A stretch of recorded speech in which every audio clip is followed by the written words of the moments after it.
There's nothing more unsettling than realizing you're being watched. Tonight's stories deal with shadows on balconies, figures caught on security cameras, and pale faces pressed against glass. The scariest part? Sometimes they're not just watching. Sometimes they're waiting for the moment you finally notice them. Make sure to hit the like button and subscribe for more scary stories. I live in a city where every building seems to lean over you, like they're pressing down. You get used to the noise, the lights, the constant presence of people. But what I couldn't get used to, what I still can't shake, was the shadow on the balcony across from mine. When I first moved into the apartment, it was just another shoebox in the middle of a concrete forest. My balcony faced another high-rise directly across the street. Most of the units looked abandoned. Dark, dirty windows, with cracked glass and no curtains. The landlord mentioned the building was condemned years ago, some issue with the foundation. I didn't think much of it. That was until one night, I stepped out onto my balcony for a cigarette and saw something. A figure. It stood on the opposite balcony, directly across from mine, leaning on the railing. Its posture was stiff, almost unnatural. I couldn't see details, just the outline of a person against the faint light from the city. I figured maybe it was another tenant sneaking into the condemned building, a squatter. But what unsettled me was that it never moved. It didn't lean back, didn't shift weight, didn't even smoke. Just stood there, watching. The first time I muttered "creepy bastard" under my breath, finished my cigarette, and went inside. But the next night, it was still there. Same spot, same stiff posture. By the third night, I started to feel uneasy.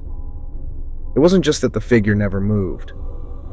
It was the way I couldn't shake the feeling that its head was turned toward me. No matter how dark it was, I swore it was staring. So I called my landlord. "Hey, I think someone's living in the condemned building across the street. Been standing on the balcony at night." There was a pause on the line, then a short laugh. "There's no one in that building. No tenants. Security sealed it off 5 years ago. You're probably just seeing shadows. Shadows don't stand in the same place for days on end." I didn't push it, but that night, when I opened my blinds, the figure was still there, still staring. That's when I stopped going out to the balcony. For a few nights, I tried to ignore it. I'd keep my curtains drawn, play music, focus on my work. But curiosity gets to you. One evening, around 2 a.m., I couldn't resist. I peeked through the blinds, and my heart dropped. The figure wasn't on the far balcony anymore. It was one floor lower. Closer, I froze, hand still on the blinds. There was no mistaking it now. It was facing me. I couldn't see a face, but I could feel its attention, like invisible eyes pressing against me. I shut the blinds and barely slept that night. Things escalated quickly after that. Every time I looked, the figure had moved closer, one floor lower, then another. Always at night, always standing, always staring. On the fifth night, it was only 2 floors down. I called the landlord again, voice trembling. "There's someone there, I swear to God." "They're getting closer." He sighed, annoyed this time. "Listen, that building has no electricity, no running water. Nobody's in there. You're imagining things." I wanted to argue, but I could tell he wasn't going to listen. That night, I stayed away from the window. Tried to convince myself I was imagining it. Maybe I was tired. Maybe it was just a trick of the light. But at 3:12 a.m., I woke up to a noise. Tap, tap, tap. I sat up in bed, every hair on my body standing. It was coming from the balcony door. Slowly, I turned my head. Through the thin curtains, I saw it. A hand. Pressed flat against the glass. The figure was standing on my balcony. I couldn't breathe. My phone was on the nightstand, but I couldn't move to grab it. The tapping continued. Slow. Deliberate. Like it knew I was awake. I forced myself to stand, legs shaking, and yanked the curtains open. Nothing. The balcony was empty. I stumbled back, shaking, trying to make sense of it. Maybe I dreamt it. Maybe sleep deprivation was catching up to me. But when I finally dared to look across the street, the balcony opposite mine was empty too. The next morning, I tried to convince myself it was over. Maybe whatever had been there was gone. But I made the mistake of checking my phone. I hadn't recorded anything, but my camera app was open, and there was a single photo saved, taken at 3:12 a.m. It showed my bed, me, asleep in it. And in the corner of the photo, by the balcony door, was the figure, closer than ever. I didn't stay another night. I packed my things in a frenzy and left. I don't even remember what excuse I gave the landlord. I just knew I couldn't stay there. It's been months since then, but I still can't sleep with the blinds open, because sometimes, when the streetlight hits just right, I swear I see the shape of someone standing outside, watching.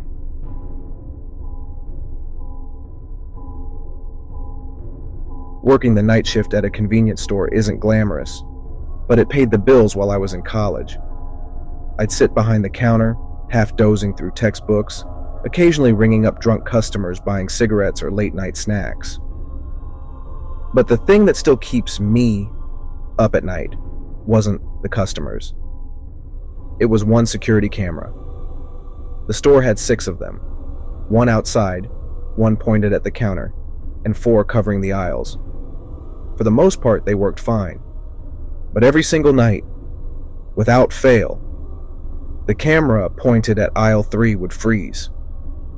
The feed would lock up at random times, usually between 2 and 3 a.m. At first, I thought it was just old equipment. But what unsettled me was that it always froze on the same frame. A blurry figure standing halfway down the aisle.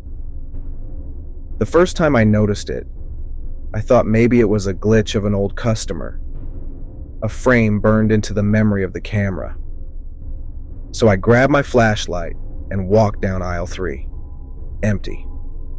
I went back, sat down, and stared at the monitor again. Still frozen. Still that figure.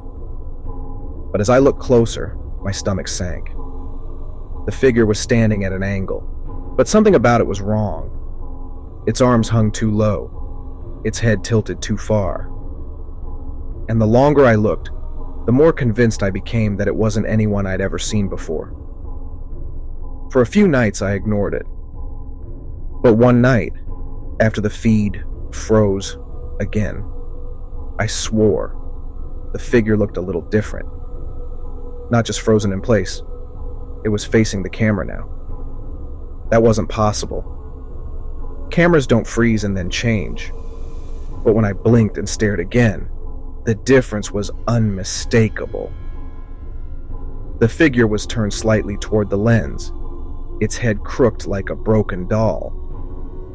I felt this icy pressure in my chest, like I was being watched through the monitor. I called my manager the next day and mentioned the glitch. "Oh yeah," he said casually. "That one's always been buggy." Been like that since before I even started here. "Doesn't it bother you?" I asked. "It's just a camera." "Don't overthink it," easy for him to say. He wasn't alone in the store at 3 in the morning.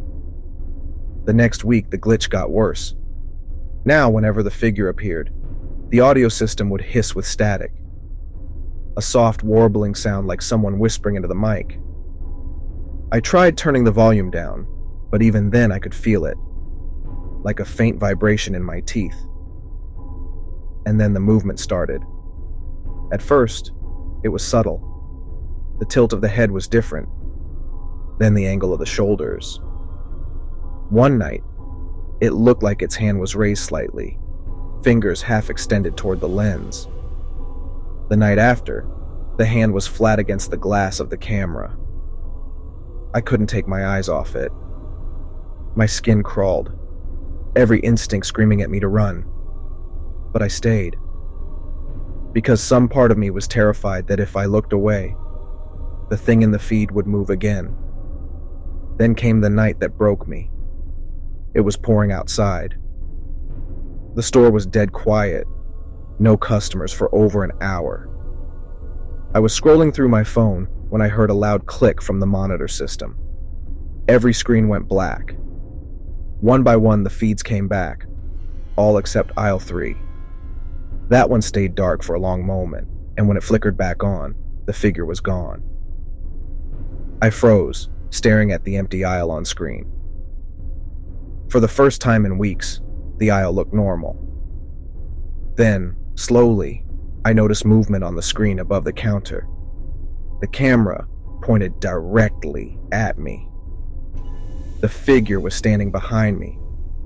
I whipped around so hard my chair toppled. Nothing, just shelves of gum and candy. My heart was beating so fast it hurt.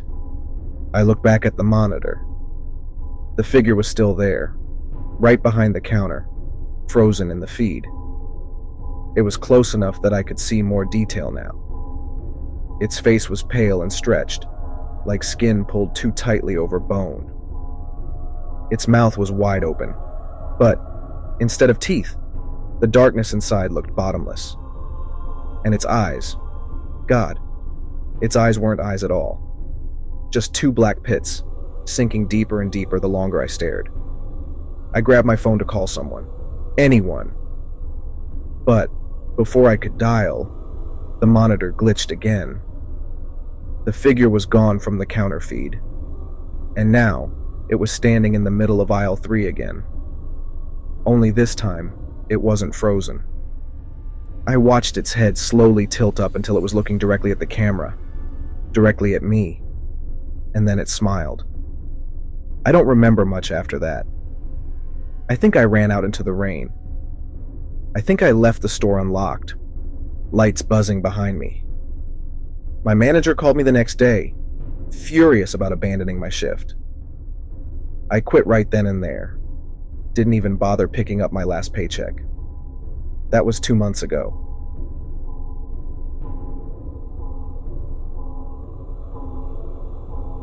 The cabin was supposed to be a retreat, a quiet escape from the city, tucked deep in the woods, far from noise and neighbors.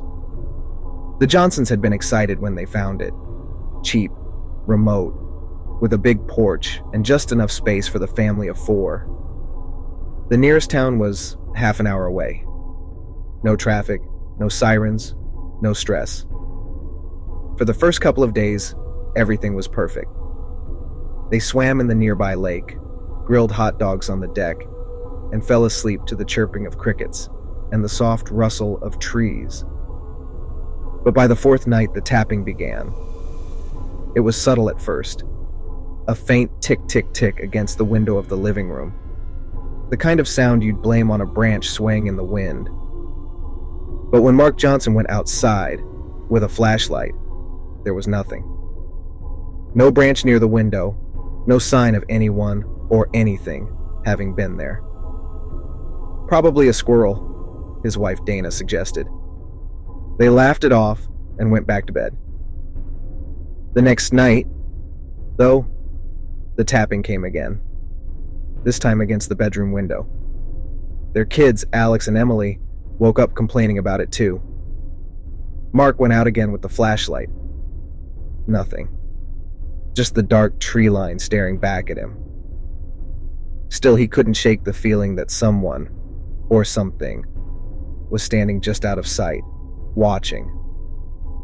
By the end of the week, the tapping had spread to every window in the house. Soft, deliberate knocks. Sometimes rhythmic, sometimes scattered. Always at night. Always just enough to keep the whole family awake, tense and on edge. Mark set up a trail camera on the porch, pointing toward the living room window. If some animal was responsible, he'd catch it. That night, the tapping was worse than ever. It sounded like fingers rapping, one by one, slowly, teasingly.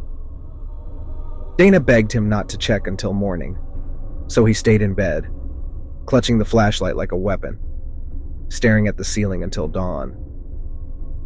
When he checked the trail camera the next morning, his stomach dropped. The footage was clear. At first, the cabin sat quiet in the moonlight. Then, slowly, shapes began to emerge from the tree line. Dozens of them. Pale faces, one after another, shuffling silently into view. They weren't animals. They weren't people either. Not really. Their faces were too white, their features too sharp, their eyes wide and unblinking. They pressed against the glass, smearing the windows with their breath. Some of them grinned. Some just stared. Not a sound came from their mouths. Dozens of faces, all around the house, watching the family as they slept inside. And then, as the sky began to lighten, they slipped back into the woods. Mark didn't show the kids the footage. He told Dana it was just locals messing with them, kids from town pulling a prank. But the look in his eyes told her he didn't believe it himself. That night, the tapping was louder, more frantic.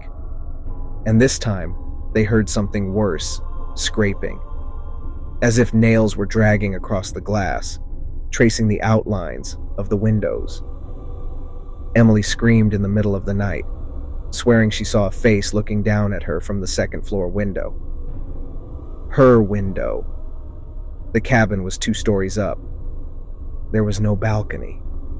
No way for anyone to reach that high. The next morning, Mark wanted to pack up and leave. Dana convinced him to wait. "It's just our nerves," she said, trying to stay calm for the kids. "If we pack up now, we'll just scare them more." So, Mark set up more cameras. Inside this time, facing the windows. He needed proof. That night, no one slept. The tapping turned to pounding. A relentless thud-thud-thud shaking the glass, rattling the frames. The kids cried under the blankets. Dana clutched a kitchen knife, her knuckles white. And then, as suddenly as it began, it stopped. The silence was worse. When Mark checked the footage the next morning, his hands shook so badly he almost dropped the camera. The faces were back, pressed against every window. But this time, something was different. They weren't just watching. They were smiling. Wide, crooked smiles that split their pale faces unnaturally. Their eyes gleamed like glass marbles. Their hands spread wide across the windows, pressing harder, harder, until the frames bowed inward. At one point, the footage caught one of them turning its head. Not toward the window, but toward the camera, inside. It tilted its head, smiled wider, and raised a finger to its lips. Mark didn't tell his family what he saw. He just deleted the footage, packed their bags, and loaded the car. They were leaving. But when he went outside, his heart nearly stopped. The car was gone. Not broken into. Not hot-wired. Gone. Tire tracks led from the cabin driveway into the woods, but halfway down the path they stopped. The dirt was smooth, untouched, as if the car had never been there at all. That night, the Johnson family sat together in the living room, lights on, clutching each other in silence.